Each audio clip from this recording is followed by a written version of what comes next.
le damos la bienvenida en primera instancia el padre Luis Toro. Él es un sacerdote católico venezolano, destacado apologista y también misionero internacional de la misericordia, título otorgado por el Papa Francisco. Qué bueno que está con nosotros. Bienvenido a Honduras. Gracias, gracias. Estoy muy feliz de estar en Honduras. Y ahorita que acabé de comer, comí sabroso. Entonces me impactó Honduras por la comida. ¿Ya probó la baleada? No, yo no. Todavía no. No Tiene que irse sin probarla porque es uno de los platos típicos. Pero qué bueno que está acá. Cuéntenos esa visita que nos hace y qué honor tenerlo aquí en Honduras. Sí, pues vengo a compartir la palabra del Señor, tal como está escrito: vayan por el mundo entero y prediquen el Evangelio a toda criatura. El que crea y se bautice se salvará, el que se resista a creer será condenado, de Marcos 16:15. Pues esa es la misión que el Papa Francisco, como misionero de la misericordia, me ha dejado. 3 funciones a los misioneros de la misericordia: 1, predicar la palabra de Dios hasta los confines de la tierra; 2, administrar la misericordia de Dios en el sacramento de la confesión; y 3, practicar las obras de misericordia con los más pobres, con los más necesitados. Y pues eso es lo que estoy haciendo. ¿Cómo se describe el padre Luis Toro? Pues eso es como me describo yo, simplemente un misionero, como el Papa me ha pedido, la Iglesia me pide, un sacerdote del Dios Altísimo que quiere llevar el Evangelio a toda criatura para que la humanidad alcance la salvación. Listo, así. Sí. En las redes sociales le preguntaba, fuera de micrófono, le preguntaba, padre, ¿les gustan las redes sociales? Y me decía, no me gustan. Pero las utiliza como una herramienta. El que no le gusta la sopa le dan 2 platos. Porque no me gusta viajar ni me gustan las redes. ¿No le gustan? No. Pero sí, digamos, lo utiliza como un puente para la comunicación. Sí. Y es necesario, no puedo dejarlo, porque hoy día, por ejemplo, en el trabajo mío de evangelización, para llegar a todos los rincones de la tierra, necesito de las redes, no puedo dejar de usarlas. Sí. Pero simplemente las uso cuando me da la oportunidad, las uso. Cuando no, pues no. Sí, ¿cómo describe hoy por hoy cómo avanza la Iglesia Católica? ¿Cómo estamos en fe a nivel mundial? En crisis, pero sin embargo, en los últimos tiempos ya, en los últimos años, ha comenzado a surgir otra vez la importancia de la fe. O sea que la Iglesia ha descubierto que es necesario volver a cultivar la fe. Y ha estado en crisis por el abandono de la palabra, porque la fe viene de la predicación de la palabra. Y cuando se detiene la predicación de la palabra, se entra en crisis. Y yo creo que, por ejemplo, la pandemia fue un termómetro para medir la fe, la esperanza y el amor, las 3 virtudes teologales. Y nos dimos cuenta que la fe de la gente estaba por el suelo, incluso de la jerarquía de la Iglesia. Una fe muy, muy pequeña, un miedo a morir, no tenían esperanza. ¿Y cuánta gente murió sola? Falta de caridad. O sea que las 3 virtudes teologales se comprobó en la pandemia de que están por el suelo. Ahora, eso también nos ayuda a reflexionar, a pensar algo está pasando, y ahora pues hay un resurgimiento. Y estoy convencido que ese resurgimiento se llevará a feliz término si se dedica tiempo a la lectura, escucha, meditación y encarnación de la palabra en la vida de cada uno de nosotros, comenzando por los ministros de la Iglesia, que tenemos que encarnarlo para dar ejemplo a los demás. Sí, usted es un defensor de la fe y ese es el mensaje que quiere usted siempre enviar a través de, digamos, esos likes que hace a través de las redes sociales. Sí, solamente eso, mire, decirle al mundo que nosotros no somos ciudadanos de esta tierra, somos peregrinos en esta tierra, pero somos ciudadanos del cielo. Y el mundo de hoy nos quiere robar a nosotros, nos quiere robar la ciudadanía celestial. Y no podemos nosotros dejarnos robar esa ciudadanía. Entonces yo, como sacerdote de Dios Altísimo, quiero proponerle al mundo lo que Jesús nos propuso: hay una vida eterna. Y nuestra meta no es aquí. Hay una felicidad, un paraíso celeste, el reino de los cielos, que debemos no solamente creerlo, sino anhelarlo, buscarlo y extasiarme en la fe y en la esperanza cuando pienso en ese paraíso. Y esa es mi propuesta, decirle a la gente, tenemos que creer en Jesucristo, que es Dios, tenemos que retomar la fe para no perecer como animales en medio de un mundo donde está la cultura de la muerte que nos quiere robar la fe en el más allá. Usted me decía, estamos en crisis, la fe la estamos perdiendo, los valores también hoy por hoy en sociedad que la vemos representado en diferentes noticias, también la estamos perdiendo. ¿Cuál es entonces el trabajo que debemos de hacer como sociedad, como Iglesia Católica? Lo que usted dijo, los valores cristianos se han perdido, es el centro. O sea, valores. Valores significa que hay algo que vale más que otro. Escala de valores. Hay escala de valores. Hay cosas que valen más. En la fe, Dios en primer lugar. Dios sobre todas las cosas, en primer lugar. Luego el mundo nos cambia de valores. Y por eso se está hablando de un nuevo orden mundial. No sé si usted ha escuchado hablar de un nuevo orden mundial. El nuevo orden significa que los valores cambian. Lo que antes era bueno, ahora lo llamamos malo. Y lo que antes era malo, ahora lo llamamos bueno. Han cambiado los valores. Entonces, el nuevo orden mundial nos quiere poner las cosas que valen, tirarlas por el suelo y decir, eso no vale nada. Y lo que no vale, ponerlo por encima de todo. Y ahí entonces el mundo está en una gran confusión, porque se han perdido los valores cristianos. Y ojo, nos han vendido la idea de valores y nos han quitado los valores cristianos. Cuando nos quitaron los valores cristianos, los verdaderos valores pasan a un segundo plano. Y los que no valen, pues a un primer plano. Por eso ahora no se habla de valores en el mundo. No se habla de valores cristianos, perdón, se habla de puros valores. ¿Por qué? Porque depende. Para un drogadicto, ¿qué es un valor? Un pitillo de marihuana. Sí. Para un borracho, ¿qué es un valor? Una botella de whisky o de brandy, lo que sea. Es un valor. Lo que a él le interesa, lo que a él le gusta, lo que a él le importa. Para eso es un valor para el mundo de hoy. Por eso el mundo de hoy quitó la palabra valores cristianos. Incluso en los colegios cristianos han quitado la palabra valores cristianos y hablan de puros valores.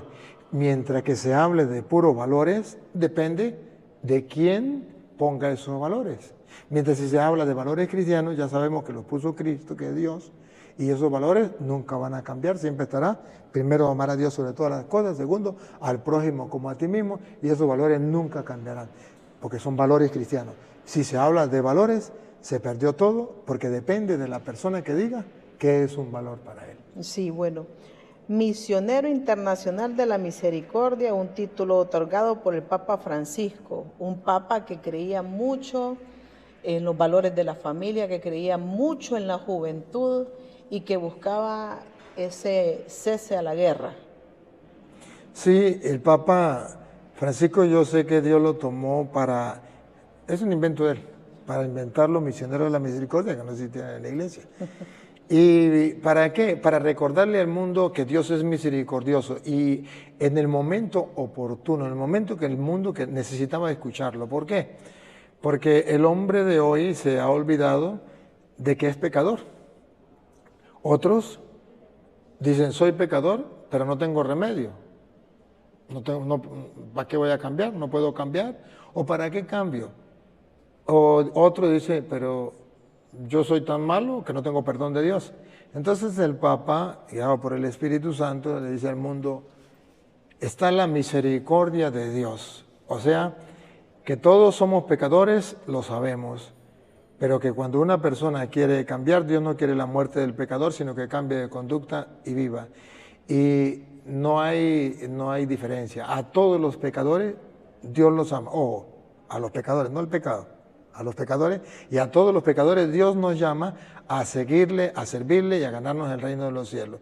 Entonces, por eso el Papa tuvo el afán de gritarle al mundo que la misericordia de Dios existe para aquellos que creen que no pueden ser perdonados, o para aquellos que dicen yo no tengo pecado, o para aquellos que quieren vivir en la cultura de la muerte, o sea, pensando simplemente en que se murió y se acabó, o pensando simplemente servirle al diablo, olvidándose de Dios. Entonces hay un Dios que nos busca, que nos ama, y porque nos ama, nos perdona. La misericordia, me dice. Y yo le voy a consultar, padre, porque usted es un padre, un sacerdote que tiene muchos seguidores a través de las redes sociales. Recién aquí, justamente donde estamos, en la Basílica Menor de Suyapa, nos encontramos un fan suyo. ¿Ah, sí? Un fan suyo que bueno, dice, no me pierdo yo los lives del padre Luis Toro, porque me gustan esos mensajes, esa defensa a la fe católica, a seguir impulsando esos valores, como dice usted, que solamente han cambiado, ¿verdad? Pero que siguen ahí, y que entonces como sociedad, como iglesia, tendríamos que hacer un mismo equipo. Y ponerle un solo equipo, y ponerle no valores, sino valores cristianos, porque ahí nadie se confunde. Ahí todos estamos claros, porque los valores cristianos los dictó Cristo y solamente trata de asumirlos. Y precisamente ese es mi trabajo, y las personas que nos siguen a través de las redes sociales saben que precisamente ese es mi trabajo. Poner en alto los valores cristianos, lo que Jesucristo dijo. Él es el camino, la verdad y la vida. Lo que Él dijo, eso es lo que a nosotros nos importa. Y fíjese usted que la gente tiene sed y hambre de esa palabra de Dios. Por eso la gente ve los videos y le gusta. ¿Qué le gusta a la gente? ¿Un sacerdote hablar? No, porque ¿cuántos sacerdotes hablan? Sí. ¿Que hable de Dios? No, no. Sino que les predico la palabra de Dios con capítulos y versículos, con sustento, con base, porque la gente hoy quiere tener una fe sustentada sobre todo, en la palabra de Dios. Y ese es mi trabajo, que la gente sepa por qué lo cree, y que tenga una fe firme, que nada lo haga tambalear. Y que esa fe firme no sea una fe hacia un hombre, sino sea la fe hacia Jesucristo, que es Dios, el camino, la verdad y la vida. Y el que en Él cree tendrá vida eterna. ¿Y cuándo fue que decidió entonces utilizar esas redes sociales como una herramienta? No, yo no lo decidí. Me lo obligaron. Me lo obligaron porque nunca había agarrado un micrófono, sí, para radio, nada, y mucho menos unas cámaras, pero sí daba las enseñanzas. Y entonces un día por allá, Verbo y Vida, un grupo de la Iglesia Católica, me invitó a dar unas enseñanzas y grabó unas cámaras así, me puso, y yo me molesté mucho porque no me gustó, porque tenía miedo, porque no sabía defenderme ante las redes. Los comentarios que pudieran hacer. No, sí, claro. Y a pesar de que no era por internet, sino solamente grabadito así, de cámara. Y entonces le dije que yo volvía si no ponían más esa cámara. Pero ellos fueron muy inteligentes, pusieron las cámaras ocultas, o sea, las ponían en lugares que yo no estaba, y de ahí me grababan, y lo sacaban en CD, y cuando me di cuenta, pues, ya estaban grabados, y mi sobrino agarró esos CD y los montó en YouTube, y cuando él me dijo, yo me enfurecí, y dije, no, ¿cómo se le ocurre? ¿Por qué me va a poner ahí, no? Imagínese usted, pues yo doy la enseñanza como Dios me inspira, y entonces vienen y agarran eso y no les gusta, se me ponen a criticar, me ponen a insultar. Yo no estaba preparado para eso. Entonces, sin embargo, me dijo, no, mire, padre, lo están viendo en México, en Estados Unidos, lo están viendo, lo está viendo la gente. Y me mostró, le dije, sí, pero no me gusta. Y el chamo siguió montándolo, hasta que por fin me hizo ver de que los testimonios. A mí lo que me hizo estar aquí fueron los testimonios. Él me fue mostrando, mire, padre, aquí esta persona de tal parte del mundo dice que le sirvió su enseñanza, que se convirtió gracias a su video, etc. Y eso me fue a mí entonces haciendo como acercarme a las redes, o permitir que las redes se acercaran a mí, ¿no? El primer día que eso fue en la pantalla de televisión. Cuando me tocó en la radio, Ahí, le contará mi experiencia. Cuando un micrófono solo, yo hablando ahí solo, me parecía un tonto hablando solo con un micrófono. Claro, no miraba a nadie, ¿no? Pero la gente me escuchaba, pero para mí, yo soy un hombre campesino, me capta. Yo no soy de la ciudad, yo soy del campo, del monte. Y estar hablando solo con un micrófono me parecía el más tonto del mundo. Pero lo fui superando poco a poco y ahora simplemente no tomo en cuenta las redes, sino que hablo ya. Yo hablo con aquí, no me importa si me están grabando o no me están grabando, si me importa es el mensaje que tengo que dar. Y ese mensaje está llegando a jóvenes que hoy por hoy, bueno, dicen por ahí, es muy difícil ver un joven en una iglesia. Eso es verdad.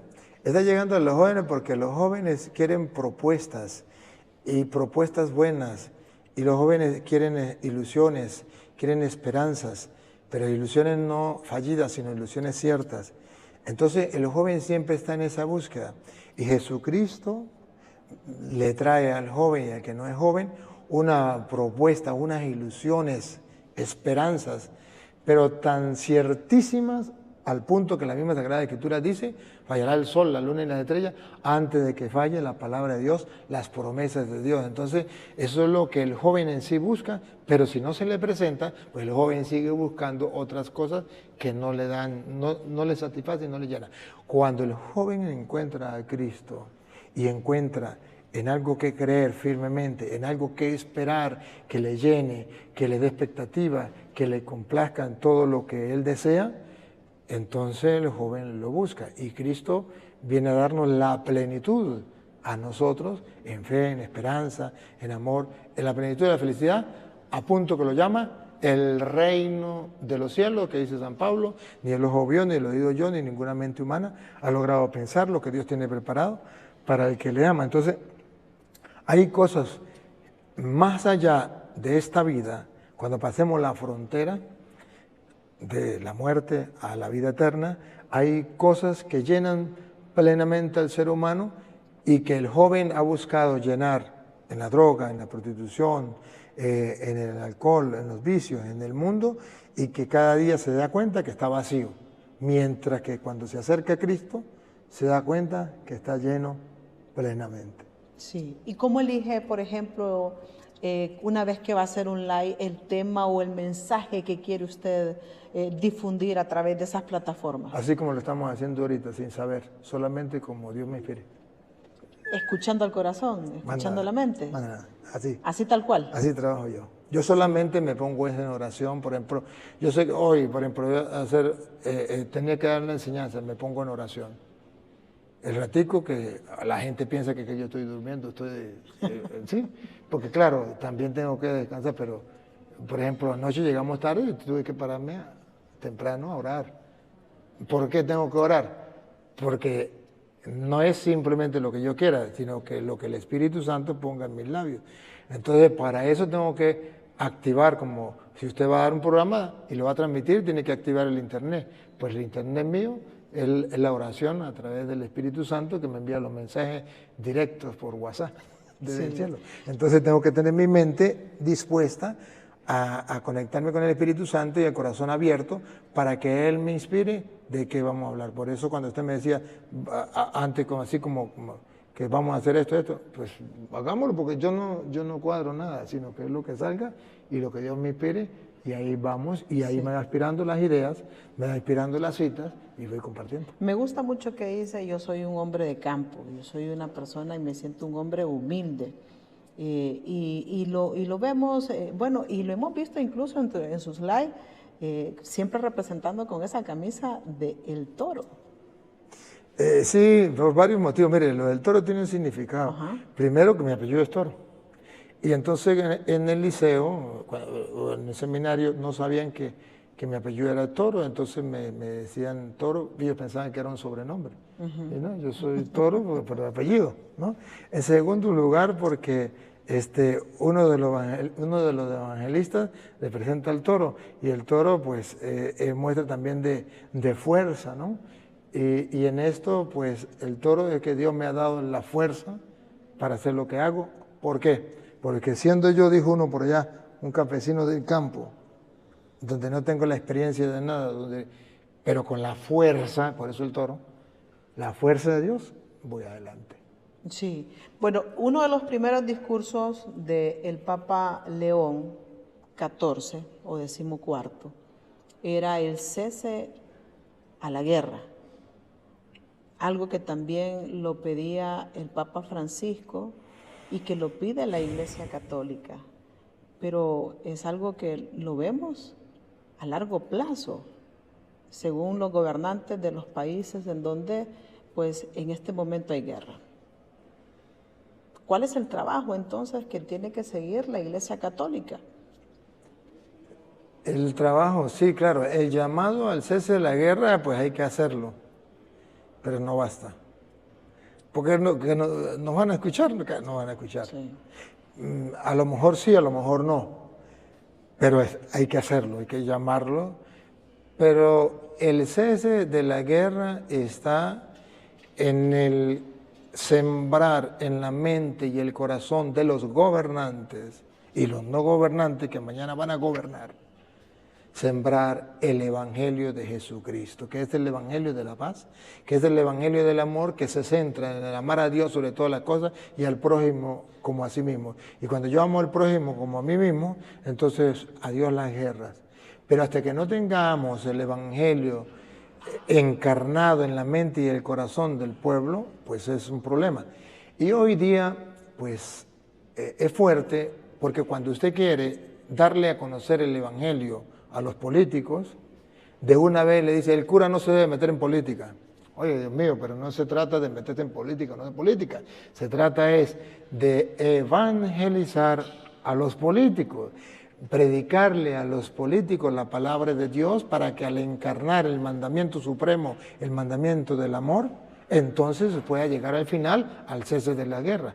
Porque mientras que no se tenga el mandamiento del amor en el corazón, jamás de los jamases se va a llegar al cese de la guerra. Y si hay un cese de guerra, a lo mejor en una manera, a lo mejor de plomo, no habrá cese de guerra de otra manera. Pero el cese de la guerra está en el mandamiento del amor y por eso la Iglesia tiene que ha hecho el esfuerzo y tiene que hacer esfuerzos más grandes para evangelizar a los políticos, aquellos candidatos a políticos, aquellas personas que a lo mejor que todavía no estén en el gobierno, porque los que están en el gobierno se creen los dioses y señores de la tierra y no van a escuchar a nadie.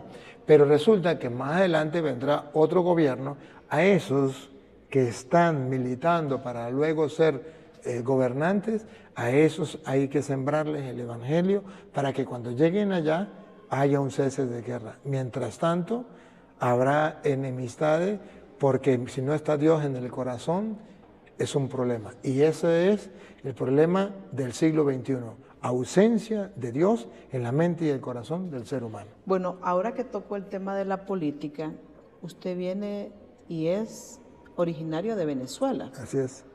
Un país y un presidente actual que para muchos es un dictador.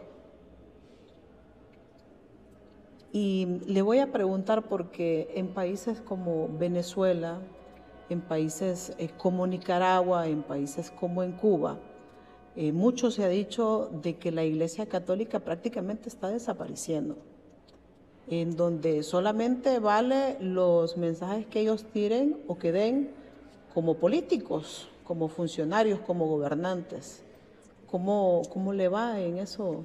Sí, la Iglesia Católica es enemiga, entre comillas, porque es la que más busca hacer el bien, pero para ellos la Iglesia Católica es un enemigo porque la Iglesia Católica va con la palabra de Dios y va a la conciencia de las personas, tanto del pueblo como de los gobernantes. Cuando se toca la conciencia, a ellos no les gusta. Entonces la Iglesia pasa a ser como un enemigo porque está en contra, pero no está en contra del gobernante, ni está en contra de los dirigentes, no. Está en contra de la forma de actuar, de proceder, de las ideologías, de los valores que ellos ponen. ¿De la avaricia? de la avaricia, del mismo poder, que es una tentación. La Iglesia Católica sabe que entre las tentaciones que hay, Mateo 4, del 1 en adelante, de entre las tentaciones está el placer, el tener y el poder. Entonces la Iglesia dice, bueno, pero es una tentación del diablo. Y como a ellos no les importa si le sirven al diablo o no, si le sirven a Dios o no, a ellos lo que les importa es el poder o el dinero, pues entonces la Iglesia, que quiere hacer un bien, diciéndole, aconsejándole, animándole, ayudándole a salir, tetiendo la mano, mire, este es el camino, indicándole, entonces ellos sienten que la Iglesia más bien nos está atacando, y la Iglesia no nos está atacando, la Iglesia les está advirtiendo, evangelizando, predicando, y entonces quieren cortar la Iglesia con un cuchillo de cartón. La Iglesia no debe meterse en política. Meterse en política es que el cura quiere ser presidente, quiere ser gobernador, pero meterse en política no es predicarle a los políticos y decirle, mire, esa manera de gobernar no es correcta, esa manera de gobernar ya fracasó, esa manera de gobernar explota, humilla, empobrece. El mundo entero, incluso los que estén a favor del gobierno de Venezuela, pueden descubrir que eso no funciona. Uno de los países más ricos del mundo, ahora está viviendo las miserias más grandes del mundo, que su moneda le han quitado 6 o más ceros, o sea que ya no sabemos, de moneda ya no sabemos cómo, la devaluación ha sido tan grande que ya no se puede ni siquiera expresar con palabras, solamente colocar en números ahí, porque ya no se pueden ni leer los números de la inflación. Entonces, eso fracasa.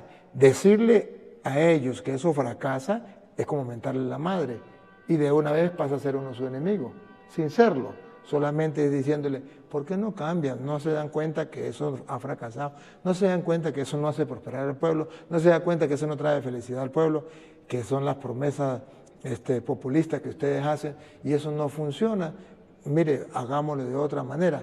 Al decirle hagámoslo de otra manera, me está imponiendo, me ha querido gobernar a mí, entonces se están metiendo en política, y ahí es donde entonces atacan a la Iglesia, atacan a los sacerdotes, ejemplo en Nicaragua, también en Venezuela, que de otra manera, pero lo hacen. Sí. En nuestro país hay muchos que creen que el peor cáncer de la historia es la clase política y que está carcomiendo a lo que el poco o las pocas riquezas que nos están quedando en nuestro país. Vamos a un proceso de elecciones en 30 de noviembre. Sí, el socialismo, que es el mismo comunismo, es el peor cáncer de la humanidad. Y donde vaya, va a destruir.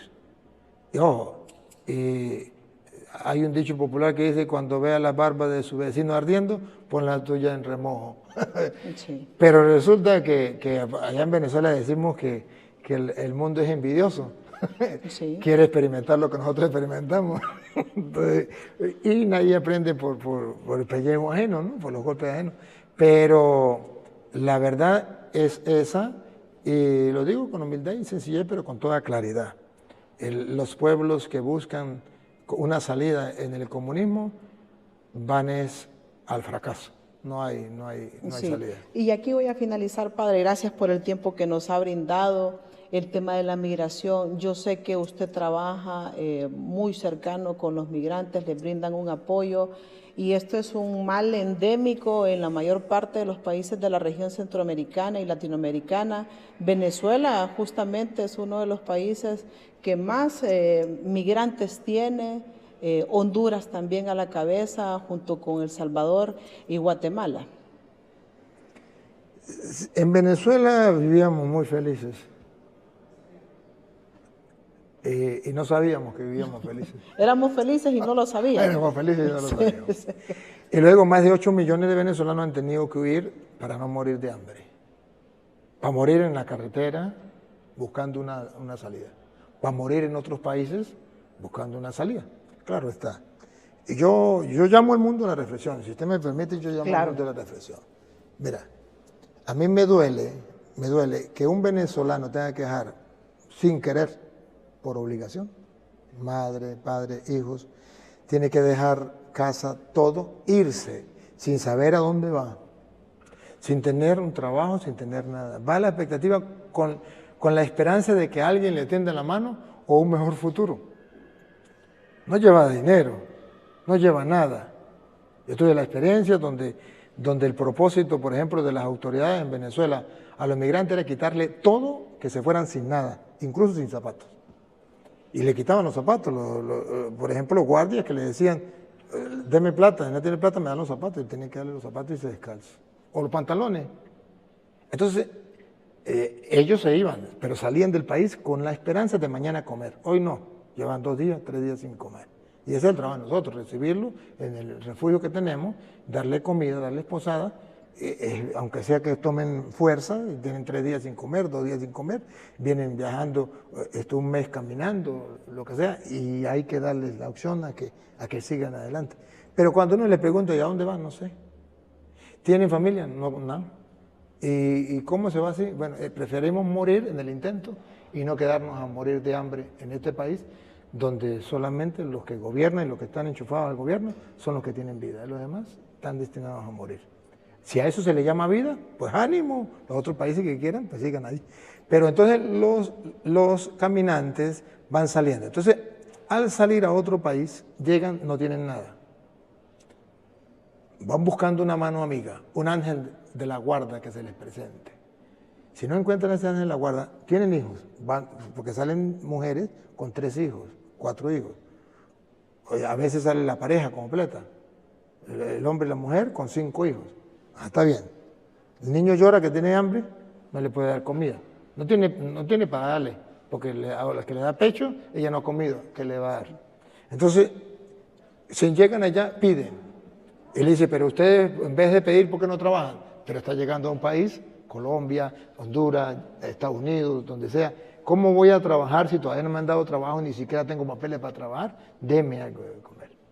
Entonces, la gente dice, no, pero esos vienen de allá porque a lo mejor quieren darse un paseo. Y no es un paseo, es que están salvando la vida.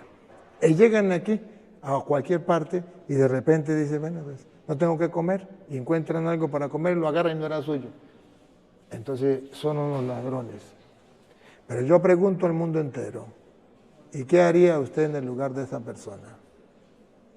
¿Se moriría de hambre, son niños muriéndose de hambre, y que usted vea un pan y usted lo pida y no se lo dé, y usted lo puede agarrar? ¿No lo va a agarrar? Usted lo agarra. Que lo metan preso, que le quiten la vida, no me importa, pero intenté alimentar a mis hijos. Ahora, ¿qué sería lo mejor? Que cuando lleguen los inmigrantes a cualquier lugar, pues decirle, oye, yo te ayudo con trabajo, tome aquella comidita, yo te ayudo con un trabajo, vamos a ver para que surja. Y mientras encuentran un trabajo, yo como creyente, yo como cristiano, o yo como ciudadano, y no soy cristiano, voy a brindarle la mano a esta persona para que luego pueda encontrar un trabajo y pueda subsistir por su propia cuenta. Claro, al no tenderle la mano, entonces la crítica es, los venezolanos son unos ladrones, y los tildan así. Ya nosotros, por ejemplo, para entrar en cualquier país, nosotros ya no podemos entrar. Incluso aquí en Honduras nos costó para entrar y todo. Y en todas partes es difícil para entrar, porque ya estamos marcados, señalados.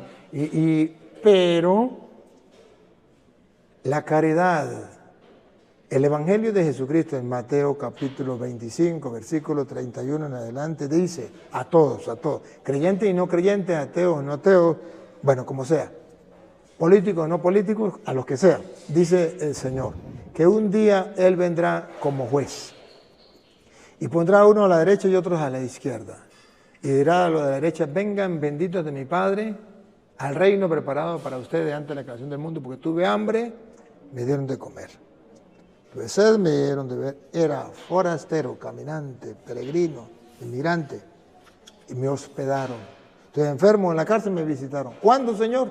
Cuando lo hiciste con ese era yo. También dirá lo de la izquierda, malditos al fuego eterno preparado para el diablo y sus ángeles, porque tuve hambre y no me dieron de comer, tuve sed y no me dieron de beber, era forastero y no me hospedaron. Entonces, este evangelio deberíamos colocarlo en todos los países, en todas las fronteras de los países, y en grande, y decirle, vamos a ser juzgados por eso. Hoy parece un juego, pero mañana, el día en que nos encontremos cara a cara con el Creador, ese que te creó a ti, ese que me creó a mí, porque de nosotros no existía nada hace 100 años, y un día comenzamos a existir porque alguien nos creó, y entre 100 años ya estaremos de nuevo con Él. Entonces, a ese nos va a llamar a cuenta y nos va a decir qué pasó al mundo entero y cuánta gente muere de hambre y cuántos caminantes están sufriendo porque no hay un cristiano que practique el evangelio de darle posada al peregrino o de darle comer al hambriento, y nos llenamos la boca de aire diciendo, hablando de los derechos humanos y hablando del bienestar de la sociedad y hablando de mil tonterías, pero cuando se llega la hora de practicar el mandamiento de amor, no lo hacemos.